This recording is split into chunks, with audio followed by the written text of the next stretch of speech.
Hello everyone, I welcome to all of in this class. In this video we are going to discuss part 2 of tense. Tense का part 1 मैं already आपके साथ discuss कर चुका हूँ. In case अगर आपने नहीं देखा है तो उसको जा करके देख सकते हैं. एंड पार्ट 2 को मैं यहाँ पे आपके साथ डिस्कस करने वाला हूँ. सो चलिए अब इसको हम देखते हैं. देखिए जो बेसिक चीज़ होती है इंग्लिश में, फॉर एग्जांपल अगर मैं आपसे कहूँ कि नाउन प्रोनाउन क्या होते हैं, बेसिकली पार्ट्स ऑफ स्पीच का सब ये पार्ट होता है. इसको डिस्कस करने के लिए अगर आप चाहें तो मैं अलग से सेपरेट वीडियोस के लिए बनाऊंगा, but depending upon your recommendations, ठीक है, और आपके सजेशंस के ऊपर डिपेंड करता है. सेकंड चीज़ अगर मैं यहाँ पे आपको बताऊँ, देखिए जब आप बेसिक कवर कर लेते हैं तो उसके बाद यहाँ पे इंग्लिश के अंदर एक नेक्स्ट सेगमेंट आता है जिसको आप बोलते हैं वोकेबलरी वाला सेक्शन, ठीक है. वोकैब में क्या होते हैं, फॉर एग्जांपल आपके वर्ड मीनिंग जिसको आप एंटो एंड शाइनो के नाम से जानते हैं, ठीक है. दूसरा आपका एडियम्स एंड फ्रेजेस होते हैं जिनको आप अपनी लैंग्वेज में यूज़ कर सकते हैं. फॉर एग्जाम्पल कॉमन इंग्लिश तो हर कोई बंदा बोलता है, बट अगर आपको अपनी एक लैंग्वेज का एक स्टैंडर्ड मेंटेन कर रहे हैं तो वहाँ पे आपको वोकैब सेक्शन पे अच्छे लेवल से काम करना होगा. Okay, got it. इसके बाद यहाँ पे वन वर्ड सब्स्टिट्यूशन, ठीक है, यानी कि काफ़ी लंबा चौड़ा स्टेटमेंट आपको मिल जाएगा और उस लंबी चौड़ी स्टेटमेंट को आप यूज़ ना कर करके उसकी जगह कोई एक वन वर्ड्स को यूज़ कर सकते हैं, ठीक है. जैसे काफ़ी लोग होते हैं वो बड़ी लंबी चौड़ी इंग्लिश बोलते हैं तो उसका कोई बेनिफिट नहीं रहता है. अगर आप पढ़े लिखे हैं, आपकी अच्छी खासी वोकैब है ना, तो आप जितना हो सकता है इनका एटीएम्स फ्रेजेस का OWS मतलब वन वर्ड सब्स्टिट्यूशन का मैसिव लेवल पर अगर यूज़ करेंगे तो तब तो आपका बेनिफिट है. ओके, नेक्स्ट होता है होमोफोन्स. होमो मीन्स सिमिलर, यानी कि सिमिलर साउंड वाले वर्ड होते हैं बट इनका मीनिंग वेरी करते रहता है, ठीक है. फिर कुछ प्रोवर्ब होती हैं जिसको हिंदी में कहावत बोलते हैं. फॉर एग्जांपल 2 and 2 makes 4, 2 और 2 4 होते हैं. कुछ इस तरह की कहावतें जो होती हैं, ठीक है. सो ये आपका वोकैब सेक्शन का पार्ट है. अब क्यों बता रहा हूँ, देखिए पहले आपको बेसिक कवर करना होता है, ठीक है. उसके बाद आपका वोकैब सेक्शन जो होता है ना, ये एक तरह का अनलिमिटेड सेक्शन है. इसको मैं लिमिट नहीं कर सकता, या मैं क्या, कोई भी इसको लिमिट नहीं कर सकता है. कोई अगर कहे कि हाँ ये certain numbers of the words आप इनको याद कर लो, नहीं. डायनामिक पोर्शन इसको आप बोलते हैं कि डे बाय डे चेंज होता रहता है as per the requirement. Okay, आज जो वर्ड है हो सकता है वो आने वाले 2 या 4 5 साल के अंदर काफ़ी घिसा पिटा वर्ड हो जाए, बहुत पुराना हो जाए, ठीक है. उसकी जगह मार्केट में कुछ नए नए वर्ड्स आ जाएँ, ठीक है. सो ये आपका लिमिटेड पोर्शन होता है. गॉट इट और नॉट? ओके, सो ये आपको करना होता है.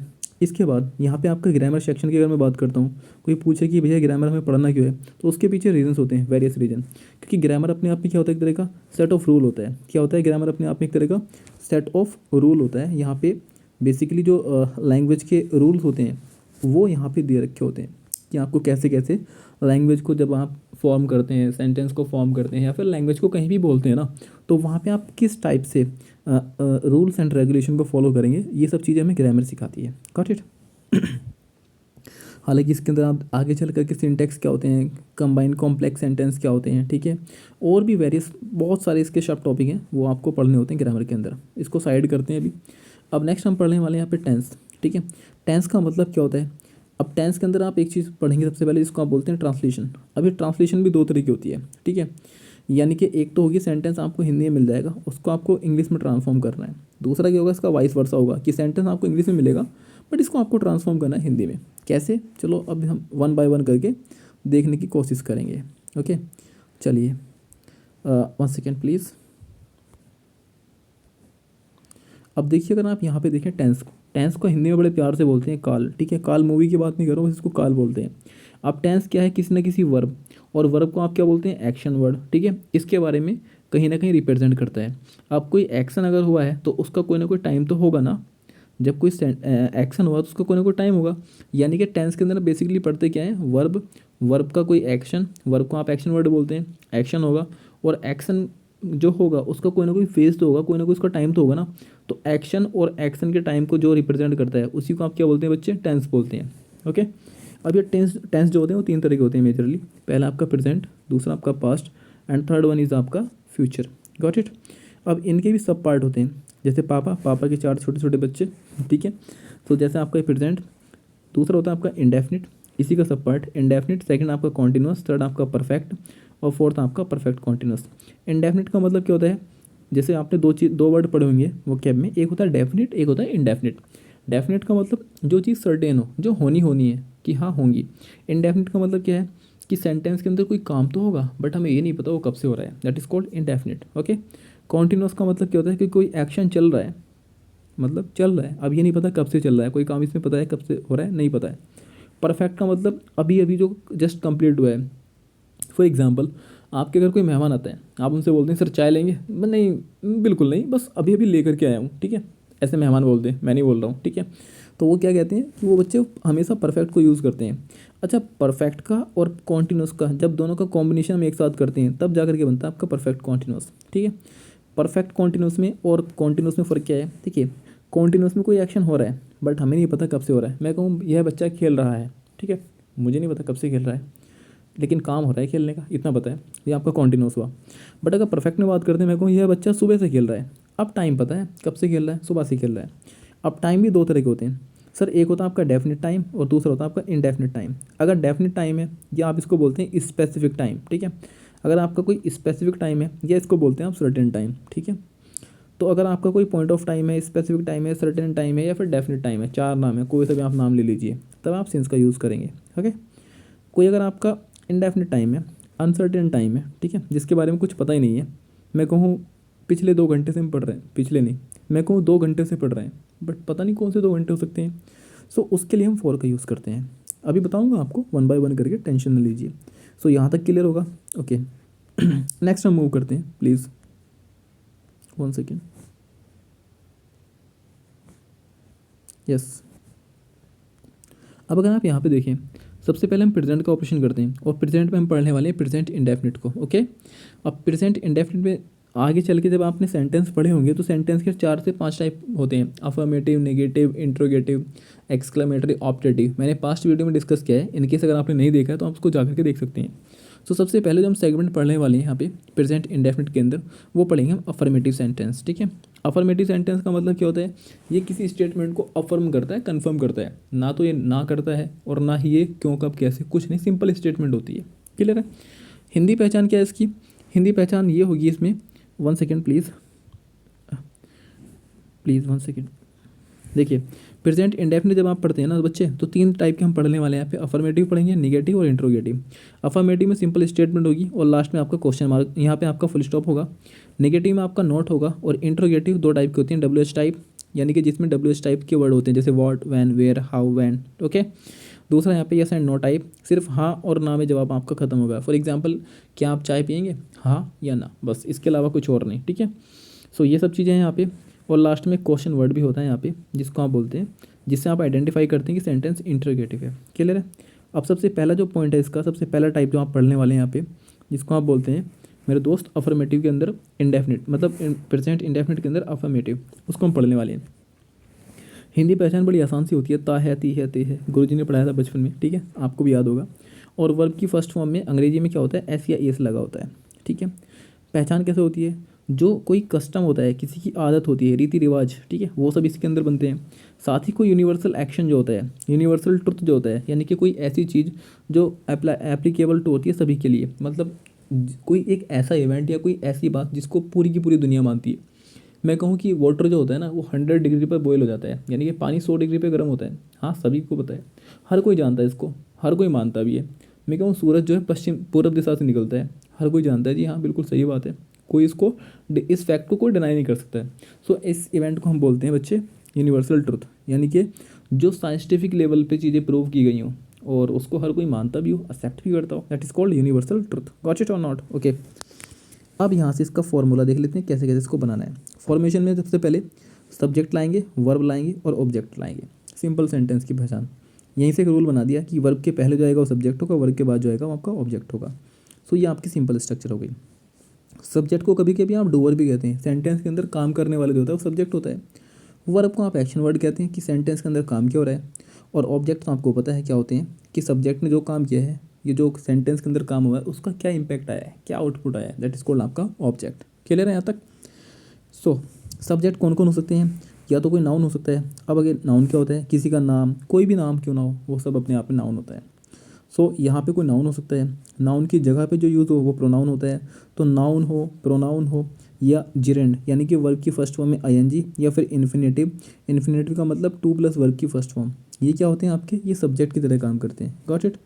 और इनका कोई दीनीमान नहीं होता, कभी सब्जेक्ट की तरह काम करते हैं और ये वर्ब की तरह, ऑब्जेक्ट की तरह भी काम कर सकते हैं, ठीक है। गॉट इट और नॉट। आई होप यहाँ तक क्लियर होगा बहुत अच्छे से। 1 सेकेंड प्लीज़। अब हम नेक्स्ट पेज में मूव करते हैं और मैं आपको और आगे इन डिटेल बताता हूँ इसके बारे में। Please 1 second.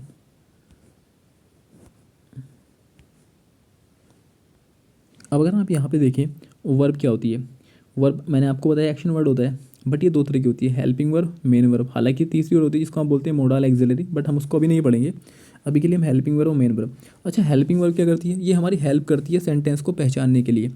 अगर मान लीजिए कहीं पे डू डज है तो हम पहचान लेते हैं प्रेजेंट का है, इस आर में अगेन पहचान लेते हैं प्रेजेंट कॉन्टिन्यूस का है, हैज़ है परफेक्ट का है, हैड है पास्ट का है, ठीक है, वॉज वर है तो पास्ट कॉन्टिन्यूस। यानी कि टेंस के बारे में पहचान करने के लिए नहीं समझे आप इसको ऐसे समझे। फॉर एग्जांपल कोई आपसे पूछे कि यह बच्चा क्या कर रहा है, आप कहोगे ये बच्चा पढ़ रहा है ना, तो आप ये लास्ट में जो वर्ड है ना पढ़ रहा है, ये जो है ना इससे पहचान जाएंगे प्रेजेंट की बात है। सो सिमिलर काम करते हैं इंग्लिश के अंदर। ये हेल्पिंग वर्ब जो होती हैं do does is are am वगैरह, ये कुछ और नहीं करती, बस ये पहचान लेती हैं कि सेंटेंस है कौन सा आपका, प्रेजेंट का है पास्ट का है। Got it. नेक्स्ट होती हैं आपकी मेन वर्ब, जो सेंटेंस के अंदर मेन वर्ब का काम करती हैं। मेन वर्ब यानी कि मेन एक्शन के बारे में बताती हैं। मैं कहूँ यह बच्चा क्या कर रहा है, जी यह बच्चा पढ़ रहा है। अब देखो पढ़ रहा है प्रेजेंट में तो है, बट मेन काम क्या हुआ इसके अंदर, मेन काम हुआ बच्चे पढ़ने का। तो जो पढ़ना होता है ना अपने आप में, रीड, डांस, लव, हेट, इस तरह की जो चीज़ें होती हैं, ठीक है, जैसे यहाँ पे दे रखा है मैंने टीच करना, पढ़ना, ठीक है, रीड करना, और यहाँ पे डन, इस तरह की जो मेन वर्ब होती हैं ये एज ए मेन वर्ब की तरह काम करती हैं। यहाँ तक चीज़ें आपको क्लियर होंगी I hope. Okay, 1 second, next हम मूव करते हैं यहाँ पे।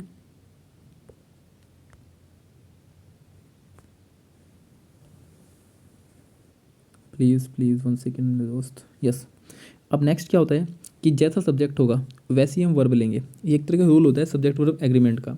अब यहाँ पे आपका सिंगुलर सब्जेक्ट है तो वर्ब आपकी सिंगुलर होगी, और प्लूरल सब्जेक्ट है तो वर्ब आपकी प्लूरल होगी। अब सवाल ये आता है कि सिंगुलर सब्जेक्ट और सिंगुलर वर्ब कैसे बनती हैं। अब देखिए यहाँ पे आपके सबसे पहले तो आप समझिए कि सिंगुलर सब्जेक्ट होते क्या हैं। फॉर एग्जांपल सिंगुलर सब्जेक्ट में आता है आपका ही, शी, इट या किसी का नाम, और प्लूरल में क्या होता है आई, वी, यू और दे। यानी कि आप यहाँ से क्लियरली कह सकते हैं जो आपके फर्स्ट पर्सन और सेकंड पर्सन होते हैं ना, जिसमें आई, वी, यू आता है, ये आपके प्लूरल होते हैं, और जो रिमेनिंग होते हैं ही, शी, इट या फिर किसी का नाम, ये क्या होते हैं आपके सिंगुलर सब्जेक्ट होते हैं। ठीक है, अगर बस अभी इतना नहीं समझे आप, ठीक है, इन डिटेल नहीं जाना अभी।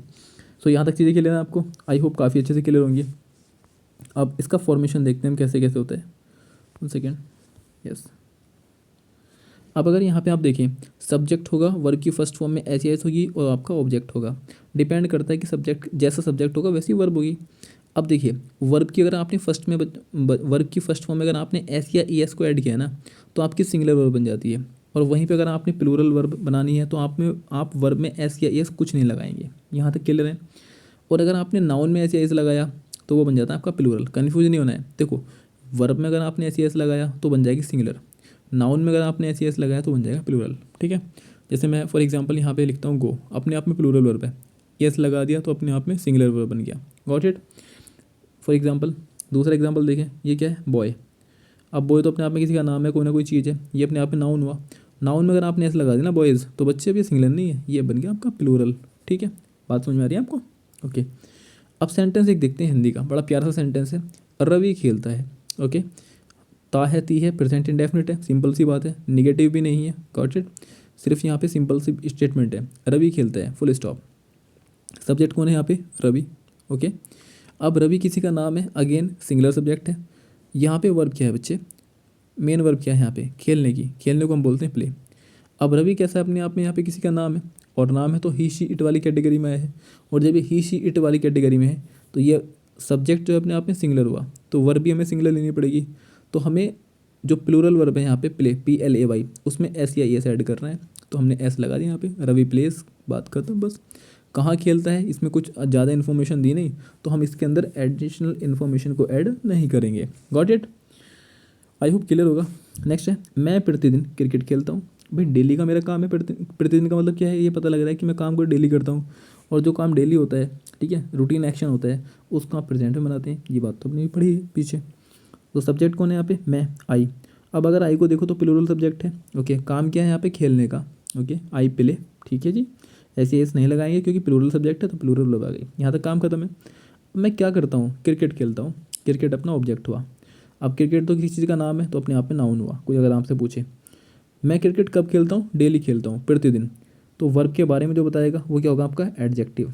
तो डेली अपने आप में क्या हुआ, एडजेक्टिव हुआ। Okay, I play cricket daily. अब कोई पूछे कि ये डेली क्या है, डेली की प्रोफाइल क्या है, हालांकि इतना इन डिटेल आपको नहीं जाना है, बट अगर आप सुन रहे हैं तो फिर मैं आपको बताऊँगा, ये मेरे बताने का फ़र्ज़ है। अब देखिए डेली की अगर मैं बात करता हूँ, यहाँ देखिए आई प्ले क्रिकेट, मैं क्रिकेट खेलता हूँ। कब खेलता हूँ? डेली। कब मतलब टाइम के बारे में बात कर रहे हैं। तो जो नाउन्स के बारे में बताया वो एडजेक्टिव होता है। अब ये कौन सा एडजेक्टिव है? टाइम के बारे में बात कर रहे हैं तो यह है बच्चा आपका adjective of time. Got it और नॉट? ओके। नेक्स्ट है कुत्ते भौंका करते हैं, उनकी आदत है। भाई साहब ये किसी की आदत हो, कुछ भी हो, आप किस में बनाएंगे? प्रेजेंट में बनाएंगे। सब्जेक्ट क्या है यहाँ पे? कुत्ते, डॉग्स, प्लूरल। बहुत सारे हैं, प्लूरल अपने आप में। Got it? और जब ये प्लूरल है तो वर्ब भी प्लूरल आएगी। काम क्या है यहाँ पे? भौंकने का। भौंकने को बोलते हैं बार्क। सब्जेक्ट प्लूरल तो वर्ब भी प्लूरल है। ऐसी आई एस इसके अंदर नहीं है। सेंटेंस कंप्लीट है बस। अगर ऐसा होता कुत्ते अजनबियों पर भौंका करते हैं तो आप लिखते हैं यहाँ पे डॉग्स बार्क्स एट स्ट्रेंजर्स। ठीक है, अजनबी। बट इतना दे नहीं रखा है, एडिशनल इन्फॉर्मेशन इसके अंदर दे नहीं रखी है, तो हमें सिंपल सेंटेंस बनाना है। आई होप यहाँ तक तो काफ़ी अच्छे से आपको क्लियर होगा। कोई डाउट? आई होप नहीं होना चाहिए। ओके, हम नेक्स्ट मूव करते हैं अभी। Okay, please 1 second. यस, अब नेक्स्ट एग्जांपल है, वह शाम को पढ़ती है। वह शाम को पढ़ती है, ये पता लग गया हमारा सब्जेक्ट क्या है, लड़की है कोई, तो उसके लिए हमने शी लगाया। ओके, काम क्या करती है? पढ़ने का। अब सी क्या है? अपने आप में सिंगुलर सब्जेक्ट है। सिंगुलर सब्जेक्ट है। अगर आप इसको देखें, I we you, okay, plural subject होते हैं। और यहाँ पे ही शी इट आपके सिंगुलर सब्जेक्ट हैं। ही सी इट जो बच्चे आपके सिंगुलर सब्जेक्ट हैं। तो सी अपने आप में क्या हुआ? सिंगुलर सब्जेक्ट है। तो वर्ब भी अपने साथ कैसी लाएगी? सिंगुलर लाएगी। और सिंगुलर के लिए ऐसे ऐसे लगाते हैं। तो स्टडी है, मेन वर्ड क्या था? STUDY। अब एक स्पेलिंग का रूल होता है, अगर कोई भी वर्ड लास्ट में वाई से ऐड होता है तो उसको हटा करके आप IES लगा देते हैं। तो स्टडी को हमने वाई हटाया और उसकी जगह जब हमने IES लगाएंगे तो बन जाएगा स्टडीज़। ठीक है, तो सी स्टडीज़ है ना। कब पढ़ती है बच्चे? वो शाम को पढ़ती है, तो इन दी इवनिंग। इवनिंग मीन्स शाम में, शाम को पढ़ती है। Got it? अब एक डाउट आपके मन में आ रखा होगा कि सर स्टडी माने भी पढ़ना होता है और रीड माने भी पढ़ना होता है ना। बोलते हैं ना कि मैं रीडिंग कर रहा हूँ, मैं स्टडी कर रहा हूँ। फ़र्क क्या है दोनों में? स्टडी का मतलब होता है जब आप इंटेंसिव स्टडी करते हैं, बड़े ध्यान से पढ़ते हैं। फॉर एग्जांपल कोई बुक पढ़ रहे हैं आप, ठीक है, ठीक है, कोई रिलीजियस बुक पढ़ रहे हैं, कोई अपने एग्ज़ाम का कुछ नोटिफिकेशन कुछ भी पढ़ रहे हैं, तो वहाँ पे आप स्टडी को यूज़ करेंगे। और जहाँ पे आप इन जनरल की चीज़ें पढ़ते हैं, फॉर एग्जांपल आपका न्यूज़पेपर, ठीक है, शादी का कार्ड किसी का पढ़ रहे हैं, बस ये देखना है कि दावत कब मिलेगी, ठीक है। तो अगर शादी का कार्ड पढ़ रहे हैं तो डेफिनेटली वहाँ पे आप रीड को यूज़ करते हैं। वहीं पे अगर आप बहुत तेज़ से ध्यान से कोई चीज़ पढ़ रहे हैं तब बच्चे आप स्टडी का यूज़ करते हैं। आई होप यहाँ तक चीज़ें आपको क्लियर होंगी। कोई अगर डाउट है तो कमेंट सेक्शन में लिखें, नहीं तो आज के लिए इतना रखते हैं। Thank you so much.